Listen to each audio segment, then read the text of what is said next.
Let me try again. Well, welcome everyone. I am Mariah Ilsley, Public Program Administrator at Historic New England. If you are not familiar with Historic New England, we are the largest, oldest regional historic preservation organization in the country. Thank you for joining us for Edith Stevens, Pioneering Woman Cartoonist. We'll begin the presentation momentarily, but before we do, we have just a couple notes.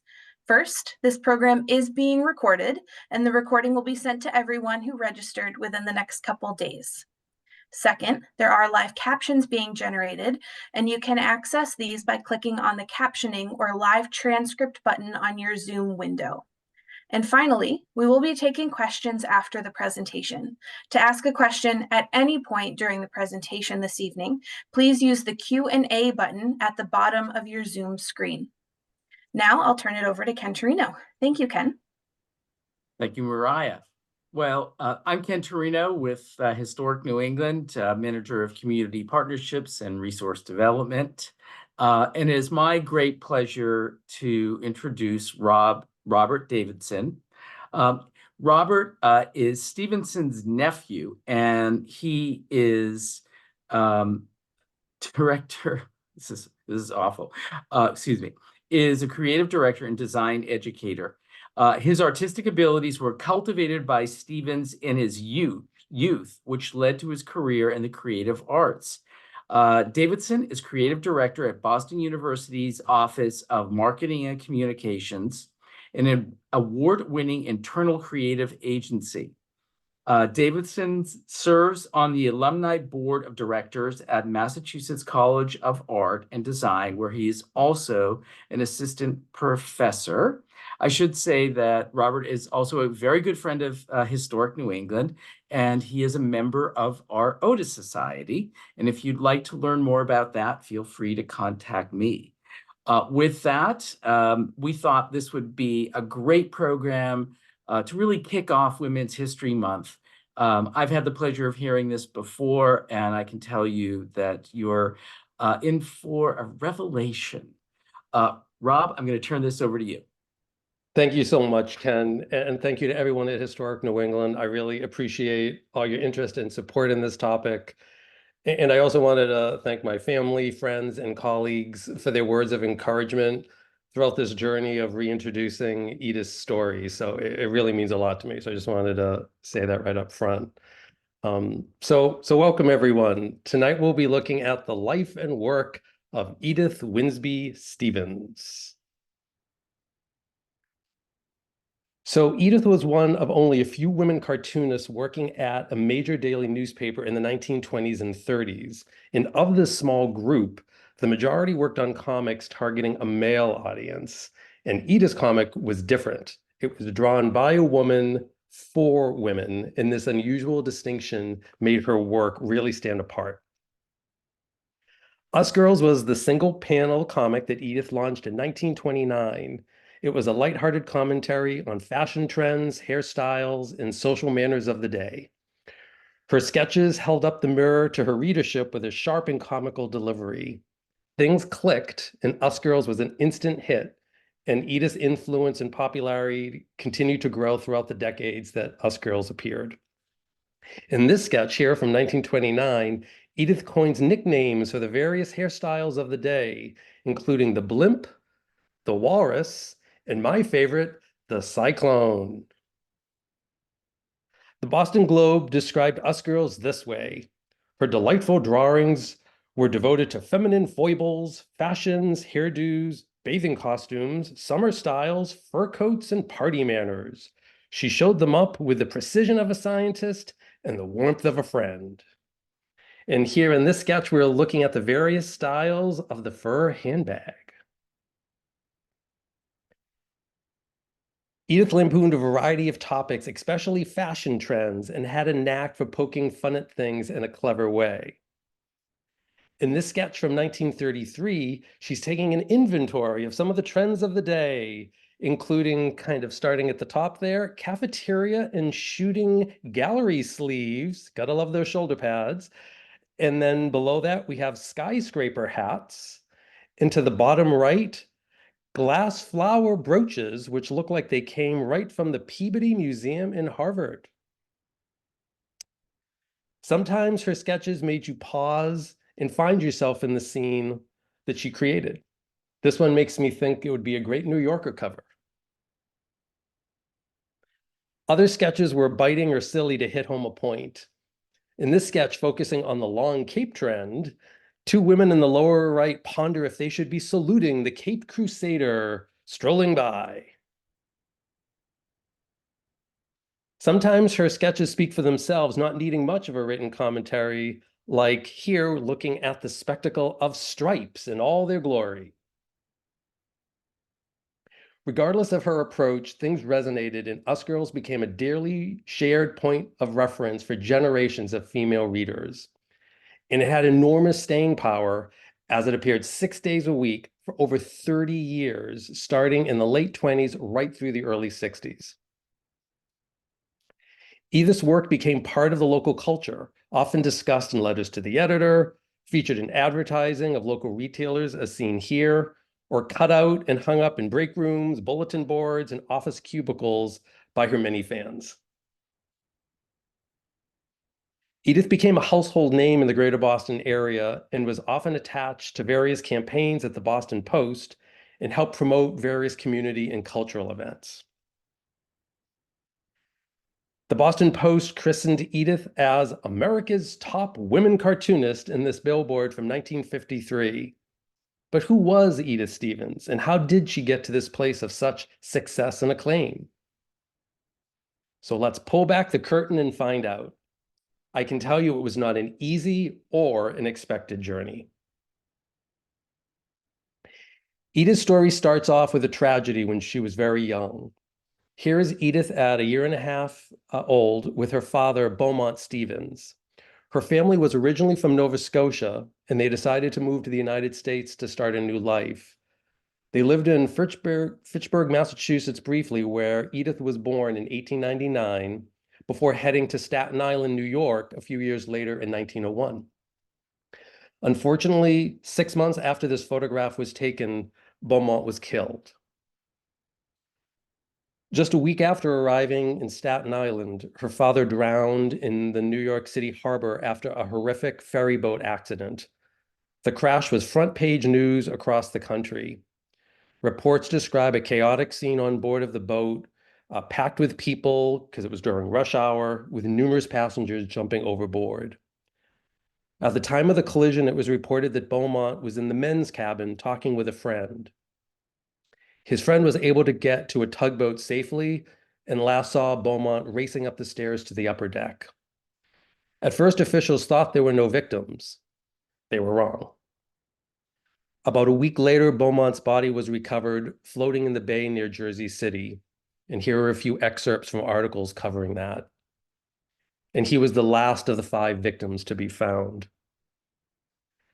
News reports described Beaumont's family that was left behind as destitute. With no way to support themselves, Edith, her younger brother, and her mother moved to Chicago to live with her aunt. A few years later, her mother remarried, and the family moved to Boston, where Edith would live for the rest of her life. And here is Edith to the left with her mother, Margaret, and her younger brother, Roswell. When they came to Boston, they first settled on Batavia Street, now called Symphony Road, and then Albemarle Street, both near the Christian Science Center in Boston. Edith went on to attend the Prince Elementary School on Newbury Street and graduated in 1914. And here's a view of the classroom around the time that Edith attended. Edith went on to attend the well-regarded Girls High School on West Newton Street in the south end of Boston, which is now the location of the O'Day Playground. As a freshman, Edith was appointed as the art editor of the school paper, which was a bit of a scandal because she was a freshman, but her skills in art really helped her stand apart. Here is Edith's report card from 1917. And it's interesting to note, beyond her average grades, and that one D that really stands out in the middle, it's interesting to note that classes were canceled for 2 months due to the coal shortage during World War I. The war really impacted Edith, and as a young woman coming into her own, it was especially difficult as she had close family friends who were serving.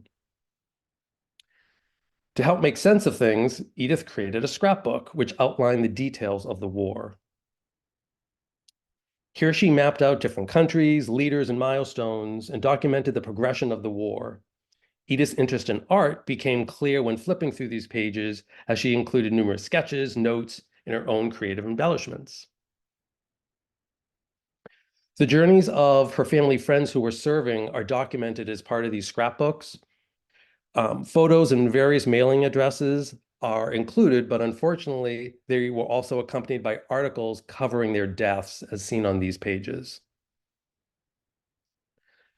This scrapbook also included photos and correspondence with Morris Feinberg, her future boyfriend, who also served as a combat photographer in the Army.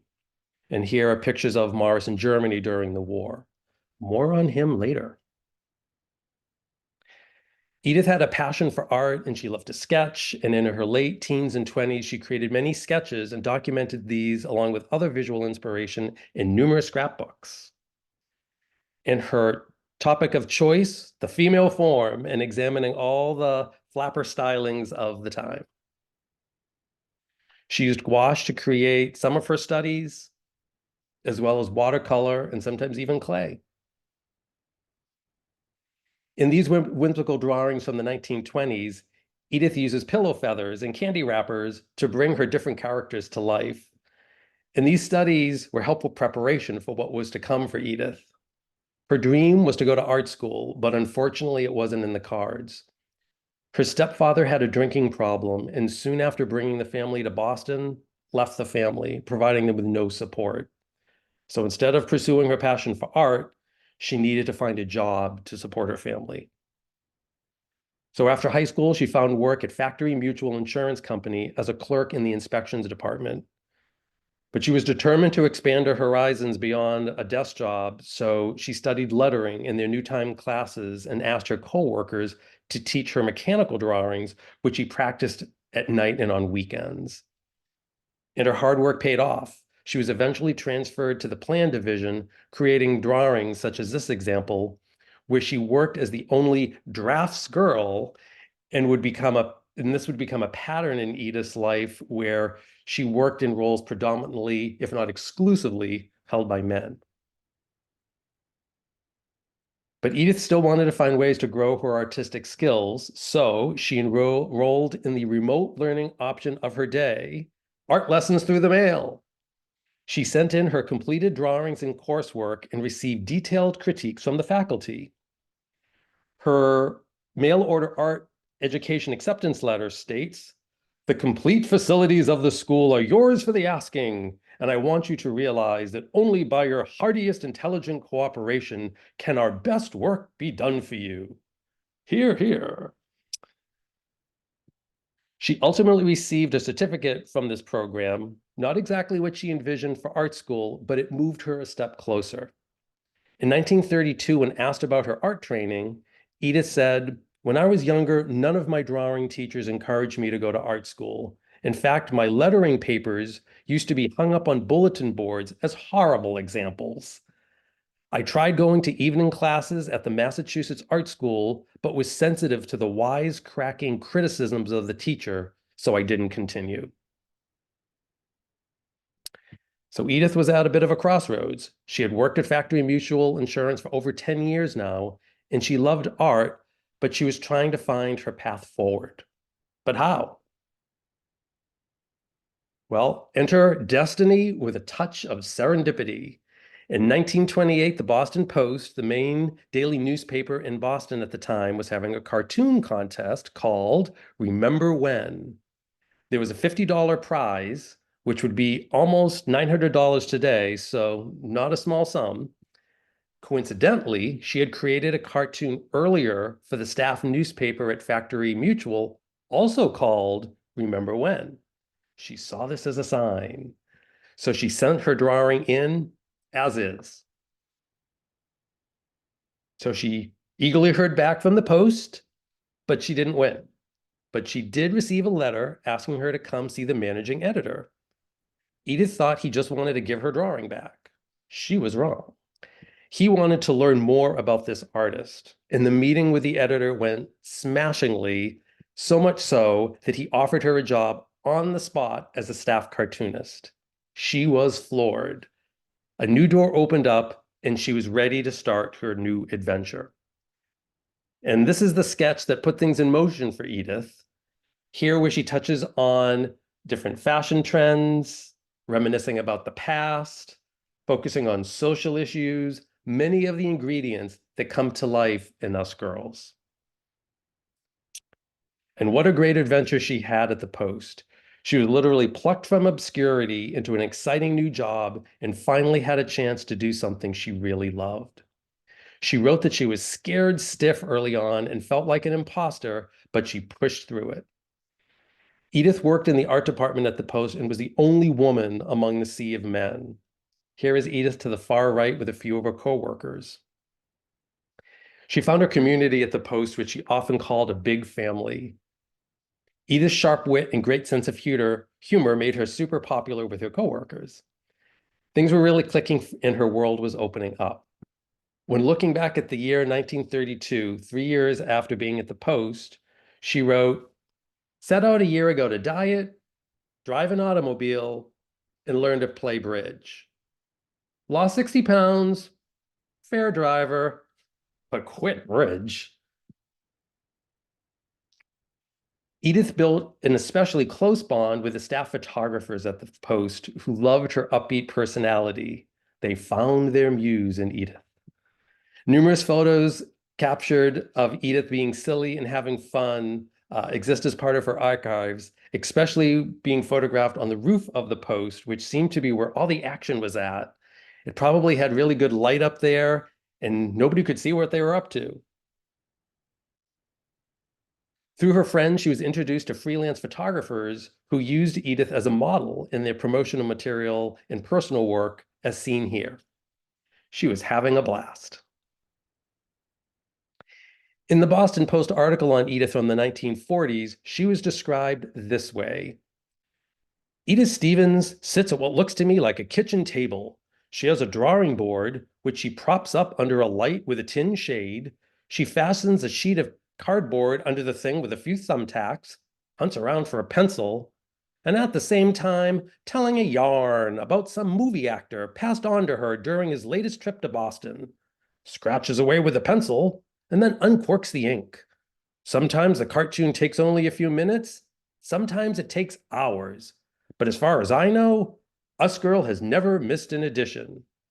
And to my knowledge, she never did. She drew continuously, starting in the 1920s, focusing on the flapper stylings of the day, to the tailored and more restrained looks of the 1930s, to the wartime styles of the 40s,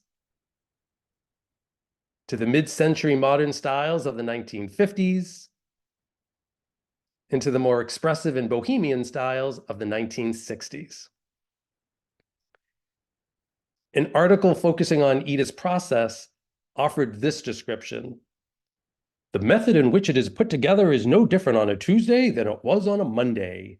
There's the girl with the shaggy fur coat, the blonde with the yapping mouth, the martinet, the shrew, the gum chewer, the lunch counter countess, the strap hanger harbinger of vogues on the make. They are all there, and for each of their unimportant sins, you know that Edith Stevens loves them all."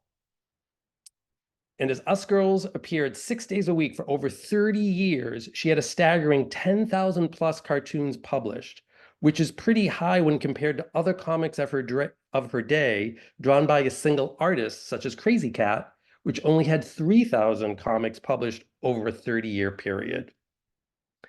This need to constantly turn out a drawing almost every day was quite hard on Edith, and she often wrote of drawing through tears to get a sketch done.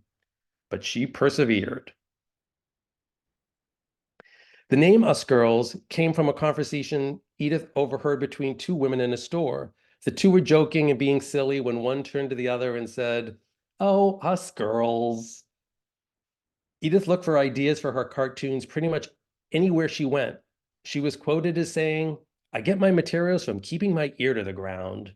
I circulate around places where women gather and listen to what they are saying and try to discover what they are thinking, which is often very different than what they are saying. While Edith covered many topics in Us Girls over the years, there are a few persistent themes that stand out. The first is social commentary. Edith had a way of putting the spotlight on social topics, and sometimes hot button ones at that, in a lighthearted, accessible way. In this sketch, she highlights all the glamorous ways women are seen, except for when they vote, when they turn frumpy and dour. Interesting to note that this sketch is from 1929, just 9 years after women were given the right to vote. Here we have a commentary on women drivers as seen from a woman's point of view, which was the twist, as a female is calling another female a woman driver. Quick side note, I came across this photo of Edith driving in the 1920s, and it made me think she might have used this photo as inspiration when developing this sketch. Not sure what kind of a driver she was, though. In this sketch from 1956, touches on puritanical views of fashion and the need for women to cover up. Here, women are being asked to measure the length of their shorts to be sure they are in compliance. Another theme that weaves through many of Edith's cartoons is body image. Based on Edith's large size and similar appearance, Edith was often referred to as the Kate Smith of the drawing board. Kate Smith, as seen here to the left, was called the First Lady of Radio and became very popular during World War II for her rousing and iconic rendition of God Bless America. Edith was quoted as saying, "I used to draw a lot of cartoons about plump girls. Every diet I went on, I used in my cartoons." Edith was overweight or obese for most of her adult life, which was an ongoing struggle for her. Being in the spotlight herself as a media personality must have further intensified these feelings. She wrote that her weight often made her feel invisible in public, which allowed her to observe and document things without being noticed. But this was not always the case, though. During World War II, she was reported to authorities as a suspected German spy, as she was seen observing people and situations and scribbling things for long periods of time in her notebook. So that sounds like a spy or an artist to me. This 1929 Us Girls sketch called Diet Torture highlights the challenges and frustrations that those who are overweight can often feel. Our screen siren bellows out, "I want some eggs on toast, some wheat cakes, a whole lot of butter, some donuts, and a big pot of coffee. And if I want any more, I'll sing out." All of this, of course, to the wonderment and chagrin of the ladies looking on. This sketch from 1956 focuses on the theme that you can never be too thin. Note Miss String Bean to the lower right corner and the dieter's lunch on the bottom left with a menu of a lettuce leaf and a single grain of pepper. All I can say is that hopefully this will not resurface as a diet trend on TikTok. Ba-dum-bumps. Okay then, moving on.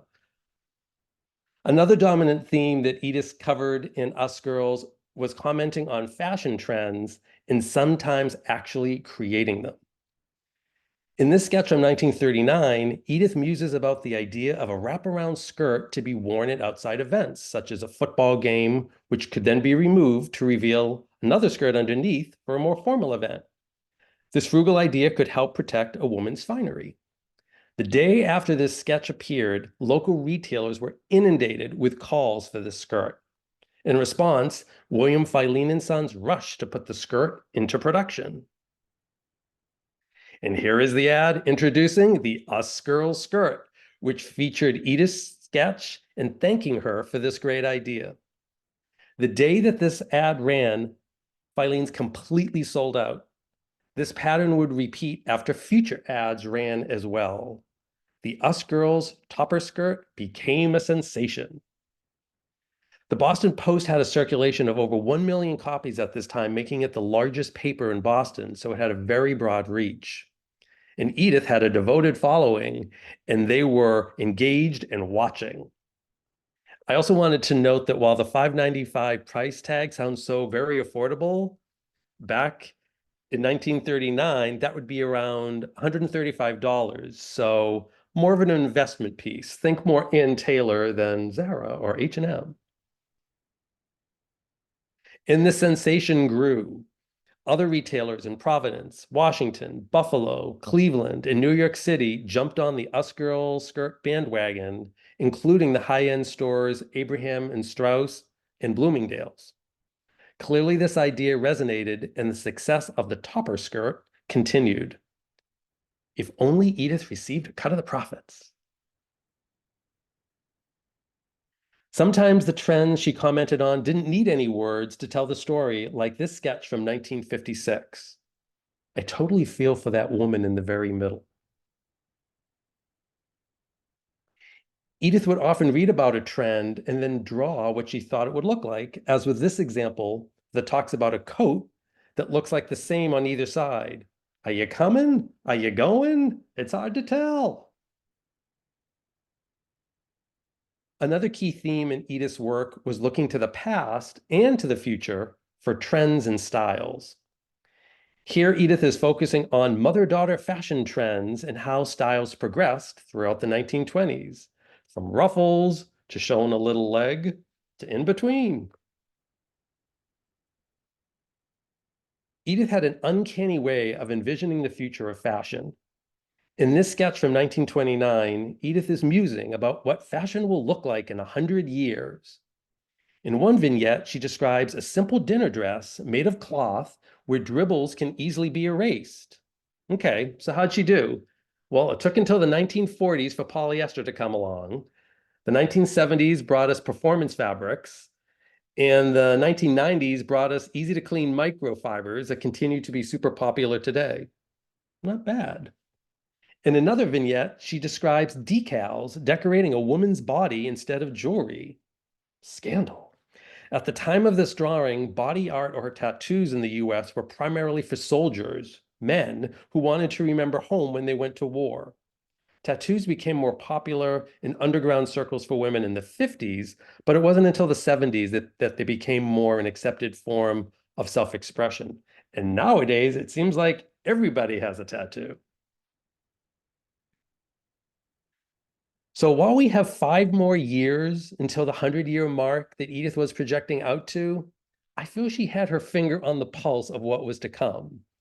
So here we have Cher in her infamous 1987 Oscar dress and a tattooed hipster of today. So it's pretty amazing to see how these ideas that Edith imagined way back in 1929 came to life so many years later. In this sketch from 1929, Edith looks at the role that robots could play in the future, from robots driving our cars, okay, self-driving vehicles, making deliveries for us, okay, Amazon drones coming to our home in the near future, to even companionship, which makes me think of our growing dependency on virtual assistant technology like Alexa. So let's test it out. Hey Siri, am I handsome? You are perfect to me. Just what I wanted to hear. So maybe Edith had a crystal ball, or better yet, a wormhole into the future. The last dominant theme that I wanted to highlight was Edith's obsessions with hats. She loved her hats. In the sketch from 1929, she hits home the point that style truly comes alive with the person wearing the piece. No words required. In this sketch, she uses her signature humor to label the hat styles of the day. From the aptly named elephant ears, scowl cap, to my favorite, skillet. This labeling format became a signature technique for Edith, coming up with fun nicknames for hats, hairstyles, and other accessories.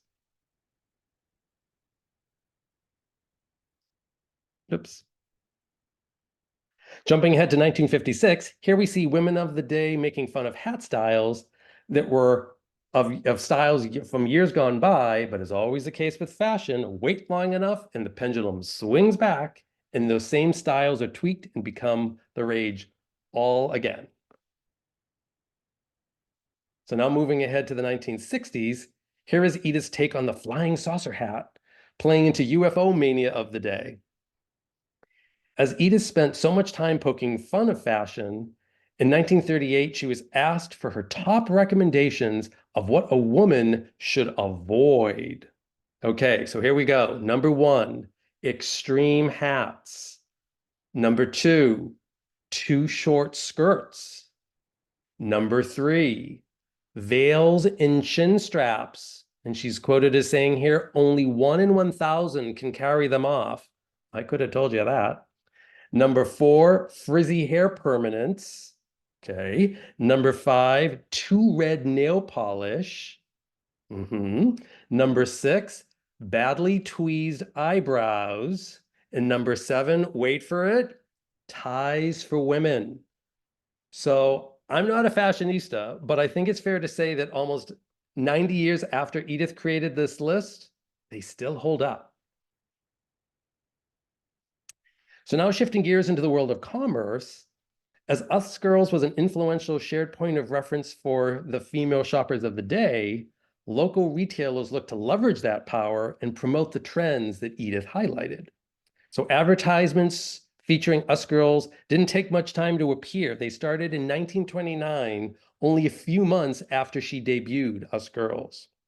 Here is an advertisement from Jordan's promoting women's tuxedo blouses. Didn't they make fun of this style on the TV show Seinfeld? No, I think that one had more ruffles. The department store Hovey's, which was on the same block as Jordan Marsh in Downtown Crossing in Boston, featured Edith as the face of one of their campaigns. Edith handpicked a curated list of Hovey's must-haves with a form at the bottom of each ad that said, Edith, please send me these items. All the major retailers in downtown Boston featured Edith and Us Girls in their advertisements at some point over the years. Here we see a Filene's ad from 1946 featuring the cartwheel hat and a 1944 Gilchrist's ad featuring the snood hairnet, which became all the rage during World War II. Here is a view of Gilchrist's department store in the 1940s showing shoppers perusing the snood hairnet that Edith helped promote in their advertising.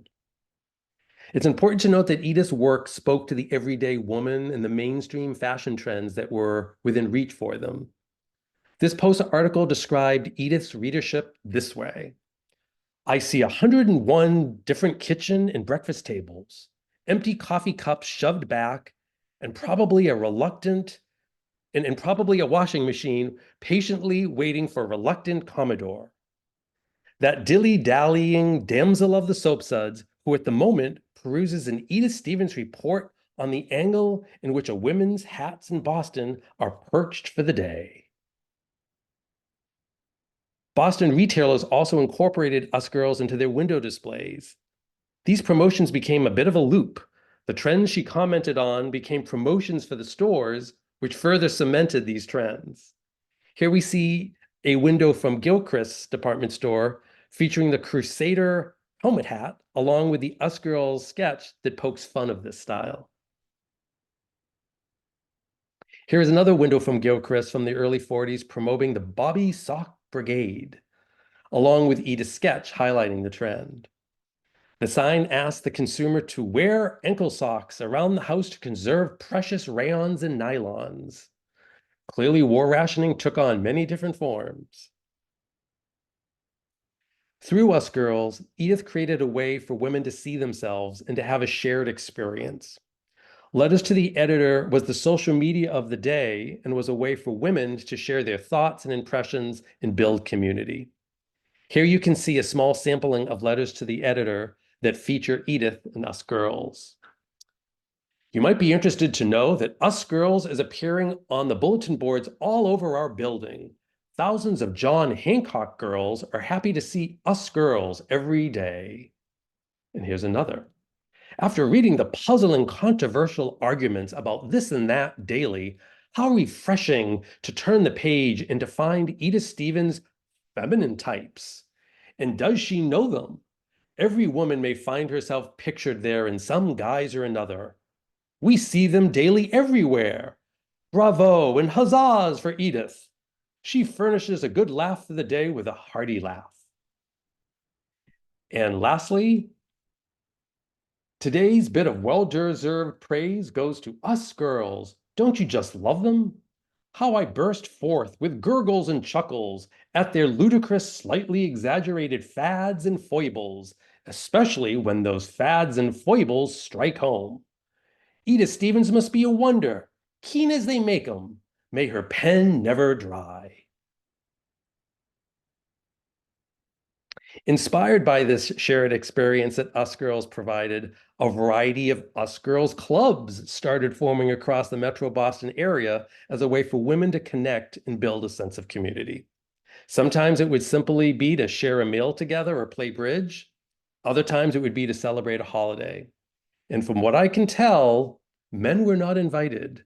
There were only women at these events, and it seems like the husbands stayed home. Edith, their fearless leader in spirit, would occasionally attend these gatherings as their guest of honor. As Edith was a well-known media personality, she was asked to participate and lend her name to a variety of events.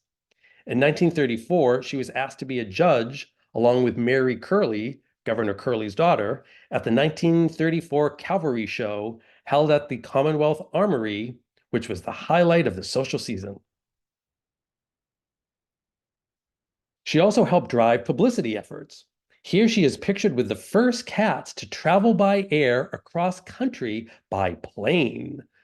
The journey took 17 hours on a luxurious Douglas plane, and the cats had their own stewardess who gave them a special in-flight meal. This was written up in all the papers, and Edith became the face of the event. She also helped promote Boston Post Santa, the precursor to the ubiquitous Globe Santa, where her presence as girl cartoonist was touted to help attract people to come meet her and to make a donation. Edith was funny, told a good story, and people ate it up. Here she is pictured in the center bowing after giving an on-air interview on WEEI radio in Boston. With her press pass, Edith had a backstage access to a variety of performances, allowing her to become friendly with many celebrities. Edith collected numerous publicity stills, many with handwritten notes and remembrances. Featured here are the vaudeville comedians Olson and Johnson and Jimmy Savo, with whom she became very friendly with. Edith was also quite friendly with the Oscar and Tony-nominated actor Walter Pidgeon, and spent much time with him and his family. Here is Edith with Walter and his father, Ira Pidgeon. Edith left behind numerous photos and notes she received from Walter. My take on it, she had a crush on him, he knew it, and he liked to stir the pot, as they say. Fellow artists and cartoonists paid tribute to Edith over the years. Here are drawings of her that were given as gifts that capture the different sides of her personality. I personally find that one in the center spot on for capturing her upbeat personality and smile. In the 1940s, one admirer wrote Edith a song called Us Girls as a musical tribute. So let's listen to the piece of it. It's a little over 60 seconds long.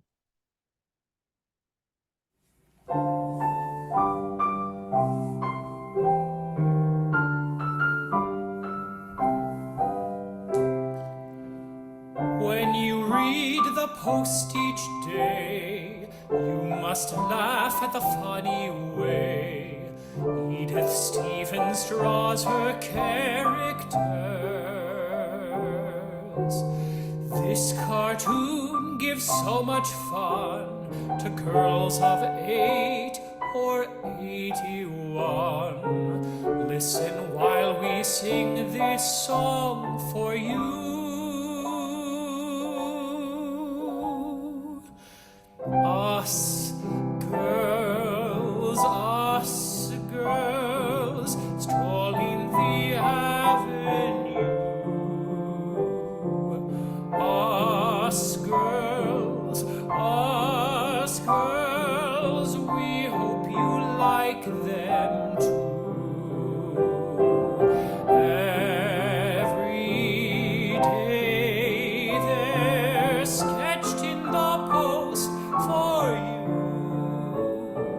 Thin and fat, a cockeyed hat, dressed in those frocks that you wear, turned up nose, funny pose. Edith, you just don't care.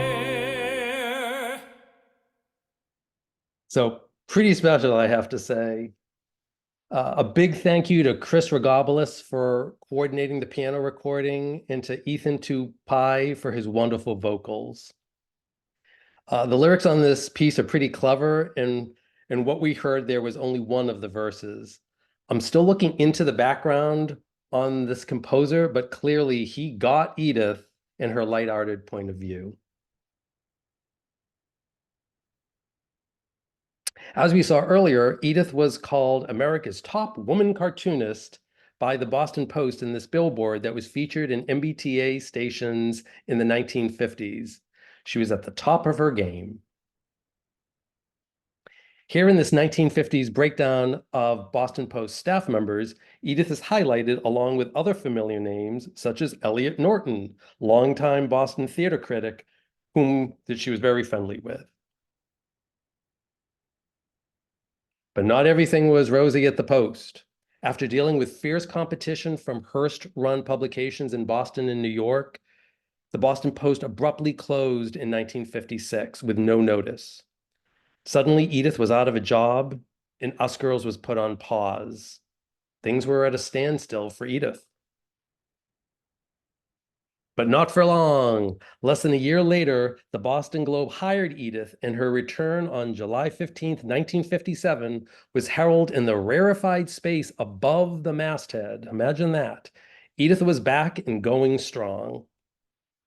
So while she landed on her feet professionally, Edith went through some very challenging experiences in her personal life. Edith is pictured here to the far right with her boyfriend, Morris Feinberg, seated next to her. And we last heard about Morris in Edith's World War I scrapbook. Edith and Morris had known each other since they were very young. Morris also worked at the Boston Post as a staff photographer. Morris is pictured here in the back row, second in from the left, with his other fedora-clad photographers. Edith and Morris shared a long history and deeply cared for each other, and they wanted to get married and share their life together, but there were complications. Morris was Jewish, Edith was not. And as I understand the story, his family forbade them from marrying, which eventually ended their relationship. They continued to work together closely at the Post, so one can only imagine how painful that must have been for both of them. Morris ended up marrying another woman a few years later. Edith remained single for the rest of her life. A few years later in the 1940s, Morris was on assignment taking photos for a military exercise recreation at Castle Island in South Boston. Tragically, a piece of shrapnel hit Morris in the head, and he died instantly. Coverage of his untimely death was featured in local and national media and propelled forward the movement to ban the use of live ammunition in military theater exercises like this. You know, it's really sad and ironic that Morris survived his time photographing battle on the front lines of World War I, but was then killed on assignment photographing a military recreation exercise. Such a sad tragedy. In addition to Morris being killed and her father drowning when she was a toddler, Edith experienced other personal tragedies that shaped her life. Her younger brother Roswell, pictured here with Edith, worked at the Massachusetts State House in the laboratory of the Food and Drug Administration. A dropped bottle of ether started a horrific fire, which Roswell and another co-worker threw their bodies on top of to stop it from spreading. Roswell was severely burned. The newly installed governor and future president, Calvin Coolidge, sent a telegram to Roswell thanking him for his bravery, which was covered in all the papers. Unfortunately, just days later, Roswell passed away from his burns and was hailed a hero for saving the State House from ruin. The other young man who threw his body on the fire, he lived. And Edith's longtime housekeeper, Lavina Morton, pictured here to the left with Edith, had an untimely death as she tripped on the front stairs of the house that she shared with Edith and passed away from head injuries. Because of Edith's weight and lack of mobility, Lavina was her primary day-to-day support system. Not that long after Lavina passed, Edith retired from the Globe, and after 30-plus years, Us Girls completed its legendary run. But even in retirement, Edith was not one to sit still. She was quoted as saying, "Never to stop learning because school days are over. Every year, or more often, set out to learn one new thing, another language, how to make a hat, how to drive a car, dance, mend beautifully, cook, join a class in writing, make a dress, how to bowl, appreciate music. The list is endless." And learn she did. In addition to her prolific output of Us Girls sketches, Edith had many creative pursuits that gave her a chance to express herself in different ways beyond the confines of India ink, color, texture. Edith studied and became friendly with the renowned Cape Ann artist Aldro Hibbard, pictured here, who influenced her approach to landscape oil painting, a hobby she enjoyed throughout her life. Here you can see one of her paintings that was clearly inspired not only in subject matter, but in style and approach to Hibbard. Here's an earlier painting by Edith where she uses a tighter painting style before discovering the looser, more gestural approach used by Hibbard. So, side note, coincidentally, there is also a painter and poet called Edith Briscoe Stevens, also from Massachusetts, who was a contemporary of Edith Stevens, but Edith Briscoe Stevens died in her 20s. And the two Ediths often get confused, especially on the internet when it comes to their paintings. So I wanted to call that out.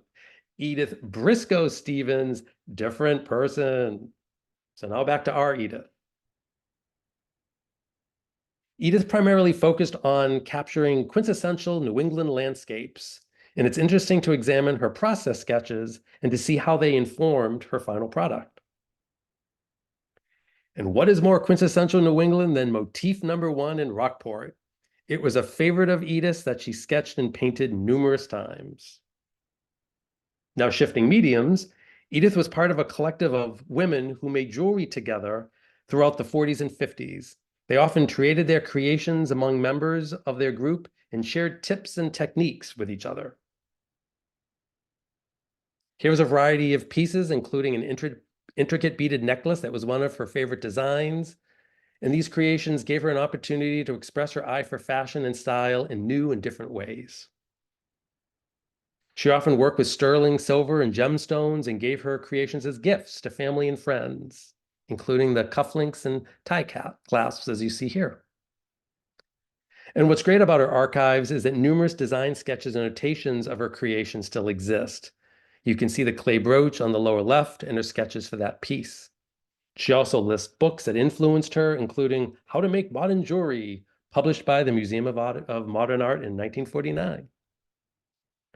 Her archives also included detailed lists of her supplies and her preferred vendors. And these materials provide an interesting snapshot into the women's craft guilds of the 40s and 50s and what their process looked like. Her archives also include her jewelry making supplies and equipment, with everything well labeled and organized. In addition to incorporating enamel elements into her jewelry design, she also created enamelware dishes. Here are a few of her creations.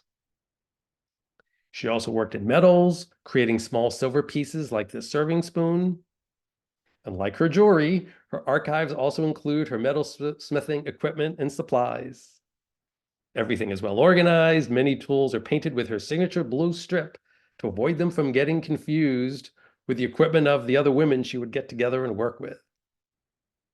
Her list of creative endeavors goes on. She made numerous plush toys which brought to life different whimsical characters. Here's a bellhop flying monkey. Looks like he should be in The Wizard of Oz, I think.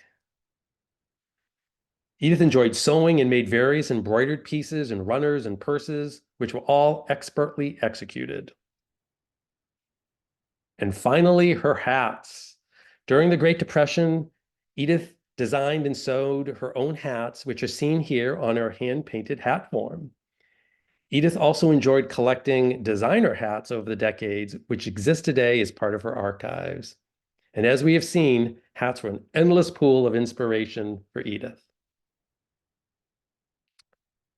And I'm happy to report that Edith is featured in the recent hardcover book, Flapper Queens, Women Cartoonists of the Jazz Age, by the well-known comic historian Trina Robbins. The book examines the work and impact of 6 women cartoonists, including Edith, during the 1920s and 30s, and presents a fresh perspective into their many contributions in a male-dominated profession. So how do I fit into all of this? Edith, known to family and friends as Edie, was my aunt. My father was adopted by Edith's family when he was an infant, and here I am with Edie in 1970. Growing up, Edie was a major influence on me, my older brother and sister, as we all lived together in the same house in Arlington, Massachusetts. Edie introduced me to the idea of being an artist and encouraging my creativity. She died when I was in high school, and I knew her after she had retired from cartooning, so I really knew very little of her full life. Over the past decade, I've been on a journey to piece together her life and work.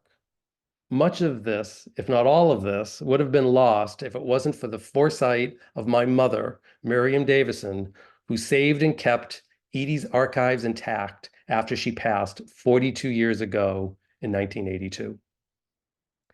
And during the process of digging through numerous boxes and dusty scrapbooks and fragile newsprint, I have felt Edie looking over my shoulder and guiding me. She was meticulous in her labeling of materials. She organized her 10,000 plus sketches by month, by day, by year, which is a spectacular time capsule.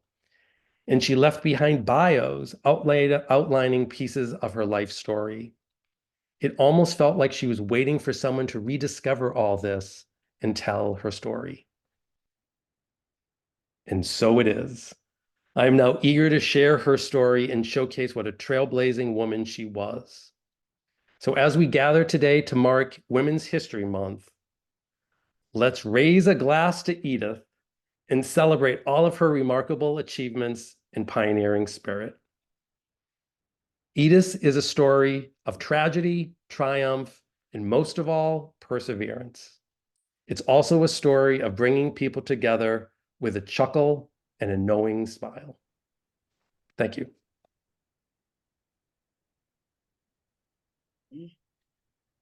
Rob, I want to thank you for really a tremendous lecture on Edith. You really brought her back to life for us tonight.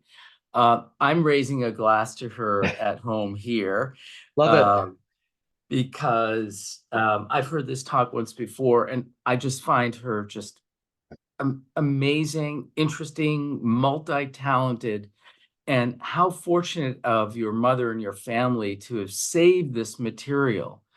I think this is a really, really important story. So thank you for getting this out. I want to remind people, if they have questions, and I see some in the Q&A, to please put them in there. I'm going to start off with one, Rob. Please. So when's the book coming out?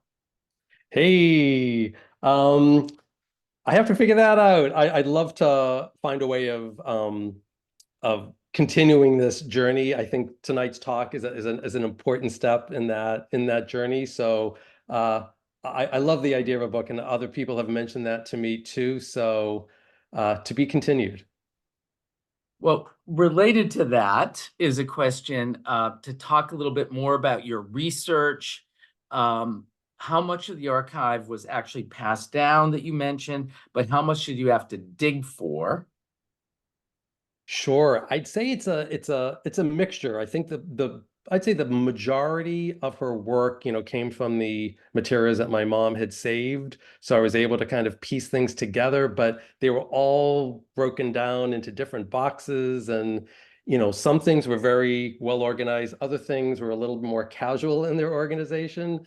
So it definitely, I think a good chunk of it came from that, but I've been poking around the internet and thanks to ancestry.com and newspaper.com and a lot of online resources, I was able to piece together a lot of other materials that I wasn't aware of. So it's been fascinating continuing to peel back these layers of the onion and just seeing how it all holds together. Caleb also, who asked the first question, wants to know about her middle name, Wimsby? Winsby. So I believe that's her, and I feel terrible if I'm getting this wrong. I believe that's her mother's maiden name. Ah. And I always like the sound of that because it's not a name that you hear a lot of. Absolutely not. Do you have a sense, this is from Tim, how much Edith was paid and how it compared to the male cartoonists? It's an excellent question. I don't have a lot of visibility into that. There are some papers that I have found in her archives about, her relationship with the Post. I don't think I have any pay stubs, so to say. I would guess that she probably wasn't compensated in the same way as the other male cartoonists, because again, she was the only female cartoonist and she was the only woman in the whole art department, which I don't know the exact number, but it was sizable. So it's an interesting question, though. Maybe the internet will tell me one day. Great. So do you have in the collection one of the topper skirts?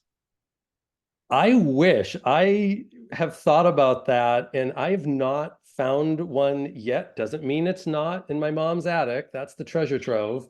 But I have not found one yet. But based on a lot of the sketches that are shown in those advertisements, I feel like I could probably tap one of my fashion design friends and they could whip me up one. There you go. I think this would make an excellent exhibition at some point, Rob. Hear that. Now, Susan asks, did she have a favorite character from Us Girls? So I know she used a lot of her friends' names. Like one of her close friends was Kay Lawrence, and she would use she would label a lot of the characters with these names, and you would see these names appear again and again. I think within the sketches themselves, she seemed to kind of like the over the top. I don't know if it was the same character appearing again and again, but it almost felt like the same persona, kind of the lady, the woman with too much eye makeup, too big of a hat, too big the shoulder pads. So she seemed to like to lean into the ladies who were larger than life, we'll say. Mm. Someone else, Jim Hood, asks if there are plans for an exhibition. So I think there's some momentum here for that, Rob. Bring it on. So another question, and just looking at the wonderful illustrations you showed, and the times were changing. She seemed to really move with the times, and that's I guess it was part of her job. but that's pretty incredible. That's a large swath of time that she was doing this and keeping up with fashion. Did you ever get a sense of if there was a particular period or that she enjoyed more than others, or? Yeah, it's an interesting question. I mean, from looking at her sketches, especially in the late 20s and in 1929 when she started, she really had some thoughtful, pretty involved sketches that if she had to pump those out once a day, it's like, wow. It was very impressive. So it seemed like she probably had all that pent up energy from working at the insurance company. And she had this outlet, she had this forum that I think she really enjoyed and celebrated. And it also seems like in the early 50s, we have many of her original drawings from the 1950s, and she was kind of cruising. And it seemed like she was just really, but cruising in a good way. Like she was in a groove that she was just, her rendering style was just very open and fluid, and she was having a lot of fun. So it's interesting to see how her styles changed over the time, and also kind of looking at, what was happening in the world, World War II, Prohibition, and how that, I'm sure, kind of influenced what she drew. So, it was interesting because what you showed, and we just saw just a tip of the iceberg of your tremendous archives, what was happening in the 60s, and you could sort of get a sense of change in the air. Were there ever in any of her cartoons people of color? Interesting. Not that I recall seeing. I do have to admit, I think there were a couple of blackface examples from the 20s or early 30s, just kind of a character in the background type thing. But beyond that, not that I recall. Interesting. Yeah. Well, I want to give you a couple of the comments. Wonderful presentation. Edith is an inspiration from Jim. And thank you, great woman inspiration from Sherry. And lots of comments like that. And Susanna thought this was a great presentation, perfect for Women's History Month. Another question, did she design the Schraff sign that we could see from the upper deck of 93? And I don't know what that means. Yes, the Schraff's Candy Factory. I don't believe she did. It seems like it's something in her gestural pen and ink style that she could have done or would have done, but I don't believe that was part of her portfolio, if only. Great. Well, Rob, I'm conscious of people's time and our time, in your time. Again, I want to thank you for a really just amazing story and for an amazing presentation. I love the music. I just love the graphics, and that shows your artistic side too. So on behalf of Historic New England, great start to Women's History Month. We have some great programs coming up for those of you still on, and I hope to see you back at some of the others. So with that, we're going to sign off. Everyone, have a great night. Thank you, Rob. Thank you so much, everyone.